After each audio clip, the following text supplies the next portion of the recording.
Bom dia a todos e a todas. Eu sou Yara Vidal, sou representante do Fashion Revolution aqui em Brasília.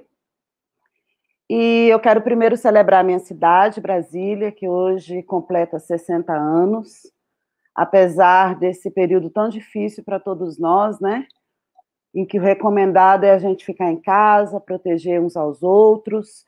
E assim como o Dia Mundial da Criatividade, o Fashion Revolution também precisou reorganizar toda a programação.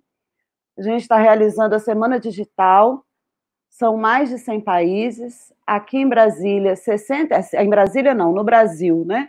65 cidades de 20 estados e mais Brasília. Estamos realizando atividades online, falando sobre moda e consumo, moda e educação, moda e composição, moda e condições de trabalho, moda e ações coletivas. Começou ontem, dia 20, segue até o dia 26 em todos esses países, todo mundo perguntando quem fez minhas roupas. E por que o Fashion Revolution, né? Em 2013, houve um acidente criminoso em Bangladesh, em Dhaka, Bangladesh. Um prédio desabou, o Rana Plaza. E esse prédio abrigava diversas confecções de roupas, inclusive de marcas globais. Esse acidente causou a morte de mais de 1.000 trabalhadores e trabalhadoras, feriu outros 2.500 e deflagrou esse movimento do qual eu faço parte e represento aqui em Brasília, que é o Fashion Revolution. A gente pede para as pessoas refletirem sobre as pessoas por trás das roupas que a gente usa. Por isso, o nosso mote é quem fez as minhas roupas. Aqui, e a moda, o que conecta a moda com o modo de vida da gente, além de comportamento, identidade, é a criatividade, é o design. É a partir do design que a gente pode mudar o modo de produção das nossas roupas. É a partir do design, da criatividade, que a gente pode melhorar o cultivo das nossas fibras, o uso dessas fibras. A partir da criatividade, a gente também pode melhorar a vida de trabalhadores e trabalhadoras envolvidos nessa cadeia produtiva, porque muita gente acha que moda é só o que aparece na passarela, é só o que está na arara das lojas, mas a moda ela é muito mais do que isso. E ela, inclusive, ela é política. A moda ela é uma forma da gente se expressar. E é uma forma também da gente mostrar que as coisas não podem mais continuar a ser como eram antes da pandemia. A gente já estava vivendo num sistema colapsado, um sistema de moda, né, que consome com uma voracidade absurda os recursos naturais. Tem um marco histórico na moda, que é o advento da fast fashion. Não sei se vocês já ouviram falar, que é a moda rápida. A moda rápida, ela, com a globalização, tem todo um contexto, né, social, econômico, político, que levou as indústrias de roupas do Ocidente, das economias ditas centrais, para economias periféricas. E nesses locais em que os direitos trabalhistas são muito vulneráveis, a seguridade social é muito vulnerável, a grande indústria da moda encontrou um jeito de acelerar ainda mais a produção. Então, a gente saiu de uma situação em que tínhamos duas coleções, na verdade, né, de roupas por ano, que era outono, inverno e primavera e verão, para 52. Todas as semanas chegam roupas novas nas prateleiras, principalmente das grandes lojas de departamento. E isso acabou acentuando uma agenda da necropolítica neoliberal, né, que tem dominado o nosso mundo já tem um bom tempo, e fez com que a gente deixasse mais transparente ainda o tanto que o mundo é desigual, o tanto que as pessoas que fazem as nossas roupas, lá na ponta dessa cadeia produtiva, estão vulneráveis, inclusive, ao grande capital, né? Um sistema que é só baseado no lucro, acima de tudo, em que você explora recursos de uma maneira irresponsável, recursos naturais. E esse ano, o Fashion Revolution, inclusive nesse tempo de pandemia, porque a Covid, ela acentuou ainda mais esses problemas da indústria da moda. Não só da moda, mas a moda sendo uma atividade não essencial, e aqui eu abro até um parênteses, é não essencial mais ou menos, porque as máscaras que a gente precisa usar, os equipamentos de proteção individual que os nossos profissionais, valorosos profissionais de saúde, precisam usar, são também dessa cadeia produtiva. Uma cadeia produtiva que utiliza uma mão de obra cada vez mais vulnerável, porque a gente teve um processo de desindustrialização no país, que você acaba uberizando tudo, todo mundo é Uber, todo mundo é dono do próprio tempo, aí você confunde o empreendedorismo com a economia de sobrevivência, você precisa se virar, você precisa pagar suas contas. Então, você com uma máquina de costura, você tem um núcleo produtivo dentro de casa. Agora, que seguridade essas pessoas, por exemplo, que costuram durante 18 horas seguidas a calça jeans que você usa, a camiseta que você veste, estão tendo agora? Porque essa parada brusca do nosso tempo, em virtude da Covid, ela também deixou uma outra coisa muito séria que a gente precisa conversar sobre moda, que é a obsolescência programada. Um vestido, ele é um vestido, ele cobre o seu corpo, evidentemente tem a questão identitária, de comportamento, política, sua forma de expressão, mas um vestido é um vestido.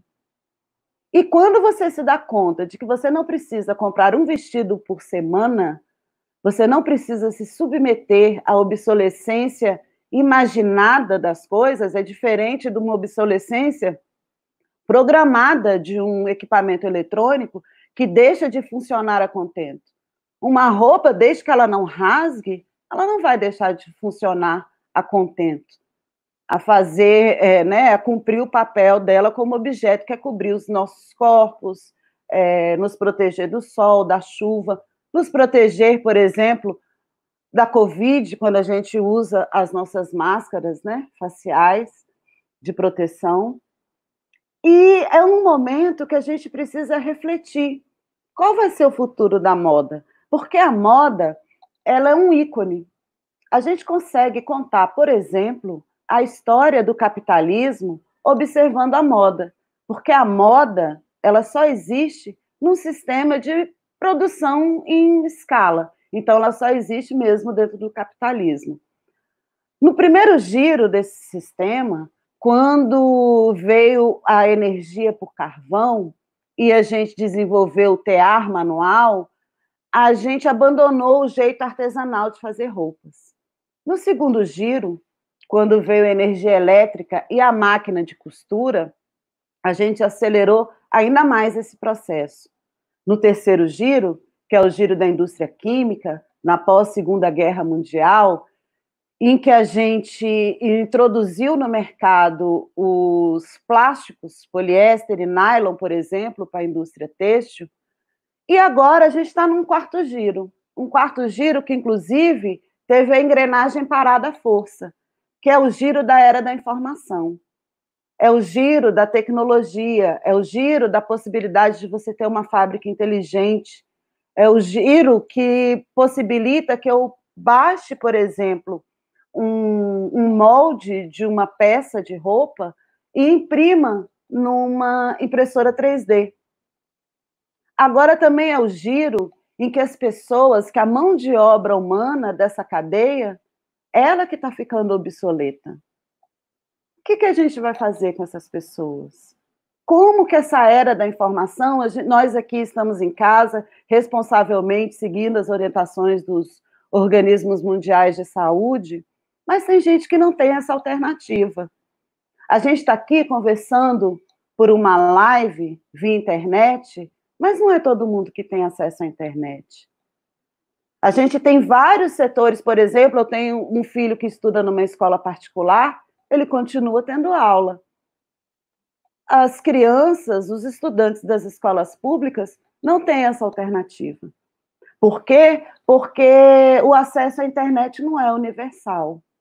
Então, quando a gente fala de criatividade, quando a gente fala de moda, a gente precisa falar de política, porque a gente precisa falar de acesso, a gente precisa falar, e sempre, sobre as desigualdades sociais.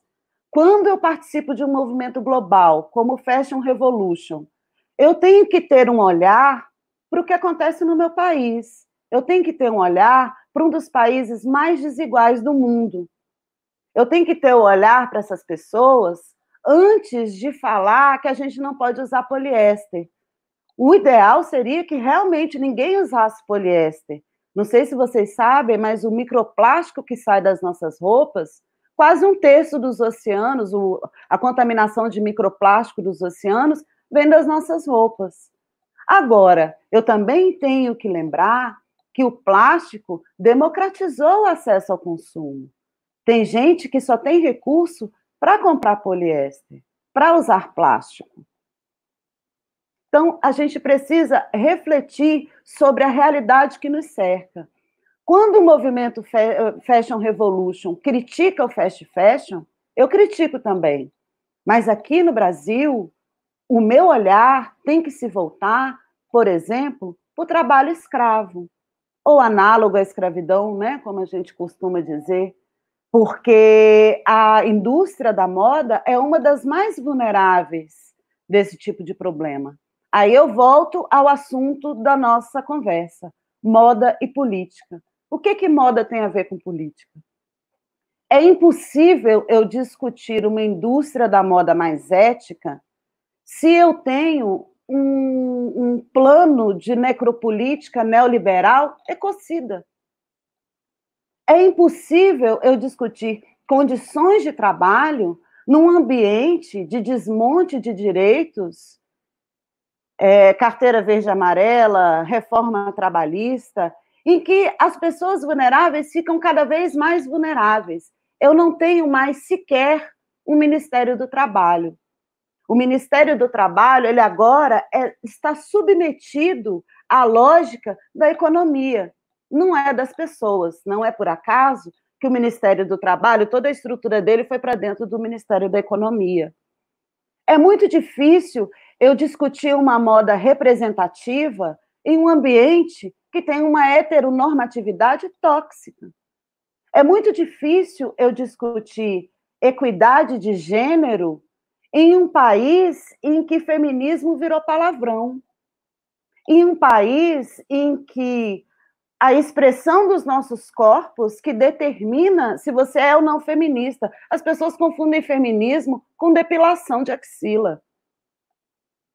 Então, como que a gente consegue promover mudanças estruturais nessa indústria, que é uma indústria icônica, é uma indústria importante, que gera muito emprego, sobretudo para mulheres? 85% da mão de obra da indústria da moda é feminina. E apenas 15% das mulheres dessa indústria estão em posições de liderança. Eu, para poder ter uma moda mais ética, eu preciso falar de política nacional de resíduos sólidos. Nós temos no país essa política em vigor desde 2012, e eu tenho um segmento têxtil e de confecções que faz a egípcia. É como se resíduo têxtil não fosse sólido. Eu fico imaginando qual a composição que deve ter. Porque eu inclusive, tenho acompanhado algumas postagens, tem um amigo meu, Nicolas, que trabalha para o segmento médico, que precisa ir para a rua para trabalhar, e tem tirado fotos para mim das máscaras descartáveis que a gente usa para se proteger da Covid, descartadas de qualquer forma no meio da rua. E não são só as máscaras, não. As nossas roupas feitas de plástico são descartadas de qualquer maneira. Calcula-se por baixo que o Brasil produza por ano 175 mil toneladas de resíduos têxteis. O que a gente vai fazer com esses resíduos? Outro aspecto muito importante desse encontro da moda com a política é a gente discutir, por exemplo, o respeito aos povos originários. É a gente discutir a moda antirracista.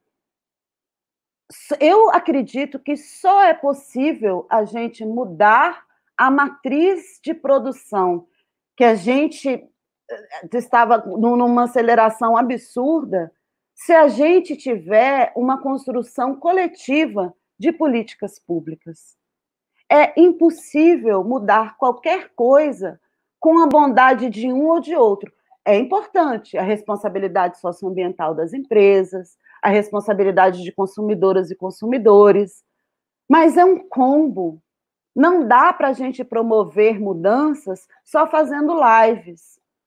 A gente precisa resgatar o valor da política. E é dessa forma que Brasília pode contribuir com o debate para uma moda mais ética, que pode contribuir, por exemplo, com políticas públicas voltadas para a economia criativa, né? Que é o ecossistema, que todos nós fazemos parte, inclusive a moda, que eu acredito em muitas coisas, e acredito também na política, na força do ato político do consumo, de você saber escolher aonde você vai consumir o seu alimento, de quem você compra, como você consome, as nossas ações individuais, mas elas não estão separadas de uma ação coletiva e não estão separadas também dos projetos de governo, de como que a gente vai lidar. A gente está vivendo uma situação que eu diria desesperadora, sem uma liderança sensata nesse país. Aí a gente até reflete, poxa, será que é hora da gente discutir moda no meio dessa hecatombe obscurantista, com pessoas fazendo manifestações em defesa da volta da ditadura, alegando para isso que elas, na verdade, querem o direito de ir e vir? É hora da gente conversar sobre moda, sim, porque ninguém anda nu. Esse debate, ele não faz parte só do universo de fashionistas. Ele precisa estar na nossa pauta do dia a dia. Ele precisa estar na pauta do Congresso. A gente tem que saber quem foi que fez as nossas roupas, em que condições foram feitas, como é a situação de trabalho de trabalhadoras e trabalhadores rurais que cultivam o algodão agroecológico, por exemplo, que é uma alternativa. Mas, na verdade, o cultivo de algodão no mundo inteiro, ele usa praticamente 1/5 dos agrotóxicos, envenena trabalhadores e trabalhadoras, com sementes inúteis, né, que são as sementes dos transgênicos, é outro marco na humanidade que eu realmente sou incapaz de entender, você esterilizar uma semente, não consigo compreender a pertinência disso, a quantidade absurda de agrotóxico que está na nossa pele, que a gente veste. Agora, a gente não pode perder de vista que isso tem que ser para todos. A possibilidade de vestir uma roupa, eu não vou dizer sustentável, porque não existe moda sustentável, né? No máximo, você tem um pedaço daquela cadeia produtiva que tem mais sustentabilidade. Você usar menos água, você usar um tingimento natural. Agora, moda sustentável, isso para mim não existe. A gente precisa, sim, discutir por meio da moda a desigualdade social. A gente precisa discutir por meio da moda a arrogância da elite de achar que as pessoas lá do funk se vestem de maneira inapropriada. O que é apropriado? Se moda é identidade. A gente tem que discutir, por meio da moda, o direito das mulheres de terem poder sobre os próprios corpos. Né? O que eu visto não permite absolutamente nada de ninguém fora do meu corpo. Né? Não é a roupa. E é também a roupa. Porque a roupa, a moda, ela é um mosaico. Ela é comportamento, ela é política, ela é responsabilidade social, ambiental, ela é mudança de padrão. Porque se a gente conseguir mudar a maneira que a gente faz as nossas roupas, essa mudança pode servir de exemplo e ganhar escala para outros setores. Porque é uma cadeia muito complexa. Você cultiva fibra, você usa água, você fia, você descaroça antes o algodão, você utiliza petróleo, né, para fazer o poliéster. Você tem que transportar esses insumos de um lugar para o outro, você precisa ter botão de metal, você precisa vender isso, você precisa desenhar, você precisa cortar, você precisa modelar, produzir. Ou seja, é uma cadeia muito complexa. Se a gente levasse a sério a moda enquanto uma cadeia produtiva que pode apontar um novo caminho do nosso jeito de consumir, porque também é muito importante a gente, por exemplo, quando a gente fala de vamos boicotar a moda, vamos parar de comprar. Aí eu sempre paro e me pergunto, e como é que essas trabalhadoras, principalmente, né, lembrando que 85% da mão de obra da moda é feminina, vai se virar? A gente já vive uma moda em que as pessoas estão ficando obsoletas, né? Essa história de fábricas inteligentes, de você baixar uma peça e fazer em casa mesmo, para a elite, né, gente? Porque lá nas periferias, isso não existe. Isso é uma distopia. E que eu acho que a gente precisa ligar o nosso GPS, entender onde que a gente está e encarar a moda como, além de um grande gerador de emprego, um grande gerador de problemas, um grande poluidor de água, trabalho infantil, trabalho escravo, falta de empoderamento feminino. Tem muitas nuances, né, nesse mercado da moda. E no Fashion Revolution, esse ano, nós estamos discutindo 4 grandes temas. Ontem nós falamos sobre consumo, eu conversei sobre moda regenerativa, falei sobre a Agenda 2030 e a moda, não sei se vocês conhecem, tem tudo a ver com criatividade, é a Agenda para o Desenvolvimento Sustentável, né, da ONU, com metas para a gente atingir até 2030. Hoje eu vou conversar sobre educação com a coordenadora de moda e beleza aqui do SENAC, do Distrito Federal, a Verônica Goulart. Amanhã eu estou falando sobre composição, vou falar sobre cânhamo na indústria da moda, vou falar sobre o algodão agroecológico, que tem tudo a ver com segurança alimentar de quem planta, e tudo com a lupa desse tempo de Covid. Na quinta-feira eu vou falar sobre condições de trabalho, vou falar sobre muito do que a gente falou aqui agora com o auditor fiscal do trabalho, que é o Renato Binami, ele que implementou um projeto de acompanhamento, né, da Superintendência do Trabalho em São Paulo, do segmento têxtil. Vou conversar também com a coordenadora da CAMI, que é a coordenação relacionada a migrantes, desculpa, esqueci o nome da sigla, mas lá no meu blog tem tudo bonitinho.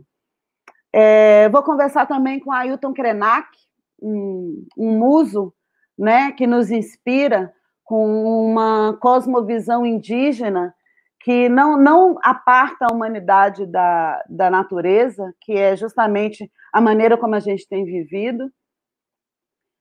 E deixa eu ver se tem mais alguma coisa. E vou falar também sobre moda e identidade de gênero, com a presidenta da Rede Trans.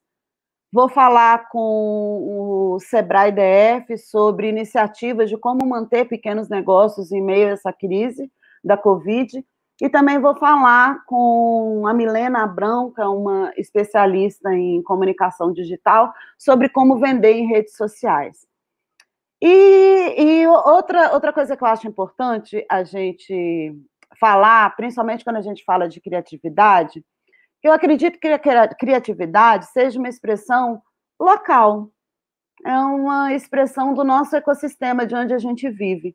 Não por à toa, hoje eu estou usando aqui um vestido do Mercado do Natinho, um colar e um brinco da Rani, que é do Estúdio RB, porque, principalmente num momento como esse, em que a moda é uma atividade não essencial, embora seja muito essencial para quem precisa pagar boletos, a gente precisa valorizar o nosso ecossistema. Por exemplo, as máscaras, né? Tem muita gente aqui em Brasília, e eu acredito que em todas as cidades, né, aí desse Brasil enorme, fazendo essas máscaras para proteção e tirando dali o próprio sustento. Então, a gente precisa refletir sobre aonde a gente está e para onde a gente quer ir. Por um acaso, eu não vou dizer que isso é positivo ou negativo, mas é um fato, estamos parados, né? As cadeias globais de fornecimento pararam. Eu tenho lido muitas análises sobre como vai ser o futuro da moda.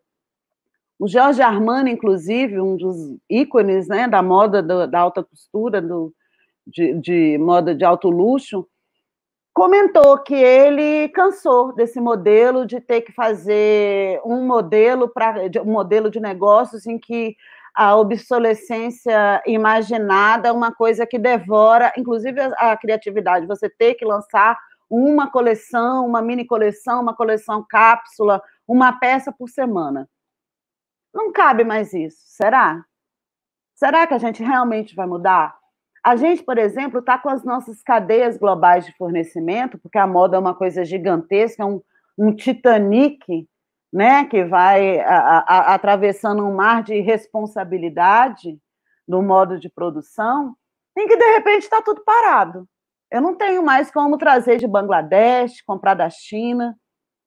Será que agora é hora da gente olhar para o nosso local? Olhar, a passar, por exemplo, eu acho muito difícil orientar uma bula de como você deve ou não deve consumir, porque cada um sabe onde o calo aperta, e a realidade de cada um é de cada um. Mas a minha fórmula é fortalecer a minha rede. Eu opto por comprar das minhas amigas, dos meus amigos. Eu prefiro comprar menos e melhor e valorizar, ajudar as minhas amigas a pagarem os boletos. Essa é a minha fórmula. E outra coisa importante que eu acredito que a gente precisa discutir é por que essa questão do consumo consciente recai inteira sobre o cidadão.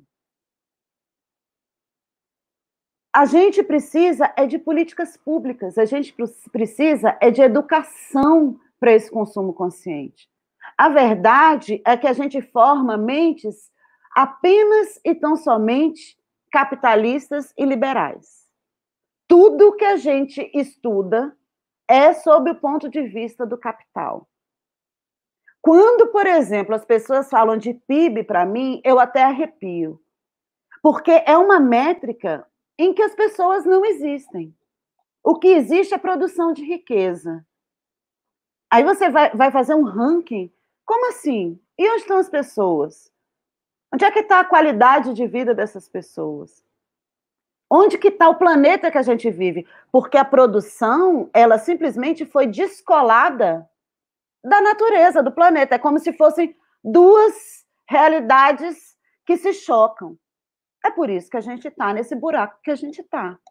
Porque a gente está em curso o choque entre duas crises muito sérias, que é a crise climática.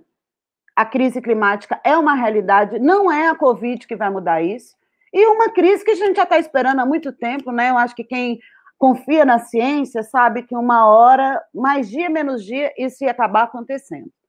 E aconteceu. E nós somos obrigados a parar. E será que a gente vai refletir? Será que a gente vai mudar o nosso comportamento com a maneira de produzir, de consumir? Tem gente dizendo que sim, que as pessoas vão ficar mais conscientes, porque, na verdade, a gente está tanto tempo dentro de casa, tanto tempo sem comprar, que aí a gente se dá conta da quantidade de coisas inúteis que a gente compra, incluindo roupa. Né? Então, como que eu sugiro que você reserve um tempinho, pelo menos durante essa semana, a semana digital do Fashion Revolution, para dar uma olhada no seu armário, tentar saber do que são feitas as suas roupas, quantas vezes você pode usar antes de lavar, se você realmente precisa daquilo. Procura saber sobre os brechós que tem por aí, sobre modelos de aluguel de roupas, roupas do dia a dia, não só aluguel de festa. Como comprar melhor e comprar menos, como valorizar o criativo e a criativa da sua cidade, porque Brasília está lotada de moda autoral, pessoas super criativas, conectadas, muitas delas participam desse movimento Fashion Revolution, porque às vezes quando as pessoas me escutam falando mal do capital, acham que eu estou falando mal das pessoas que estão batalhando para pagar boleto. Eu não estou falando com você, pequeno. É uma outra dimensão, é a dimensão da finança, é a dimensão da vida, ela não tem nenhum valor, é a dimensão do PIB. É a dimensão dessa métrica que exclui pessoas. E eu acredito numa revolução, que é a revolução criativa. É a revolução de um evento como esse, está conectando pessoas no país inteiro, no mundo inteiro, para falar sobre criatividade. Porque não existe nenhum robô, nenhum algoritmo, nada, nada vai ser capaz de substituir a criatividade humana. A maneira que a gente tem de resolver problemas, a maneira que a gente tem de imaginar, de criar, né, de transcender a existência física, porque é isso que, para mim, é a criatividade. Né? Não existe só uma expressão criativa, você pode ser músico, mas você também pode ser designer. Você tem que ser, por exemplo, um comunicador. Um comunicador, a gente precisa viver de criatividade. Eu aqui sou uma dinossauro do tempo do impresso, tendo que me virar para poder passar minha mensagem de comunicadora, de militante, tendo que me virar no audiovisual, que nunca foi a minha praia. E é incrível, por exemplo, eu tenho assisti algumas apresentações aqui do Dia Mundial da Criatividade, como a gente é criativo, como a gente, quando quer, consegue fazer coisas incríveis, consegue se conectar. Aí, talvez, se a gente parar para pensar, por exemplo, que esse tipo de acesso, uma roupa que tenha condições dignas de trabalho, dignas de respeito ao planeta, respeito ao meio ambiente, juntando com a tecnologia, a gente precisa falar sobre acessibilidade. Está tudo conectado. A moda ela não está separada da economia criativa, não está separada da economia tradicional, nenhum desses segmentos. Mas o mais importante disso tudo são as pessoas, tanto para a criatividade, quanto para o Dia Mundial da Criatividade, quanto para o Fashion Revolution. São as pessoas, a vida. Eu vou até ampliar um pouco mais, que não é só gente, não. Porque a gente, por exemplo, está sufocando, né, com plástico os nossos oceanos. E isso é muito triste. Mas é possível mudar.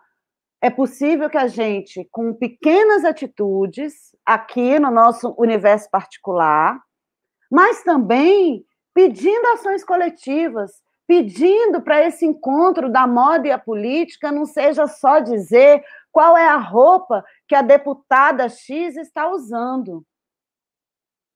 Porque quando você vê o encontro da moda com a política, em geral, é para criticar alguma roupa de mulher. Ou então algum homem muito ridículo que usa, né, um chinelo com um terno, essas coisas assim. Mas o encontro da moda com a política, ele é uma questão de sobrevivência. É uma das caixinhas que a gente precisa abrir e fazer falar com as outras caixinhas, principalmente com a caixinha da criatividade, porque é a criatividade que pode tirar a moda desse buraco em que ela se meteu. Tem muitos buraquinhos aí, que nem como a Maria Farinha, né? Que ela vai fazer aqueles buraquinhos para respirar. A gente tem vários, mas a gente está precisando abrir uma cratera, porque é insustentável a maneira como a gente tem vivido. Eu acho que já deu aqui o meu tempo, já tem 35 minutos de live, falei pra caramba. Será que alguém tem alguma pergunta? Eu quero falar um pouco sobre os meus canais para vocês acompanharem esse debate do Fashion Revolution. Eu estou lá no Instagram, Yara Vidal, tudo junto, Yara com I. Tem o meu canal também no YouTube, em que eu estou colocando todas essas entrevistas que eu venho fazendo. Lá no Facebook, no meu perfil, tem um Linktree. Enfim, dá uma passadinha lá, dá uma olhada, para refletir quem fez as suas roupas. Não saia de casa se puder. Se tiver que sair, use máscara. Se não tiver máscara, priorize o produtor aí da sua cidade. Lave sempre as mãos várias vezes ao longo do dia. Se não tiver como ter acesso a água e sabão, use o álcool em gel. Não ouça o presidente e fique em casa. A gente vai, tudo isso vai passar, a criatividade está mais pulsante do que nunca, é a arte que tem feito a gente dar um respiro, que seria de nós sem essas lives, né, de artistas, sem poder se conectar com as pessoas, porque a tecnologia também é criatividade. Enfim, desejo, principalmente a minha cidade, Brasília, uma chegada aos 60 anos deslumbrante como ela é. Desejo força aos meus colegas e companheiros, camaradas aí dessa revolução criativa, que Brasília é um exemplo perfeito, né? Uma cidade criativa do design. A gente reúne aqui, nós somos já uma exposição a céu aberto e temos pessoas maravilhosas aí que estão batalhando para dar força para o pequeno nessa hora. E eu quero agradecer muito a audiência de todos vocês e muito obrigada.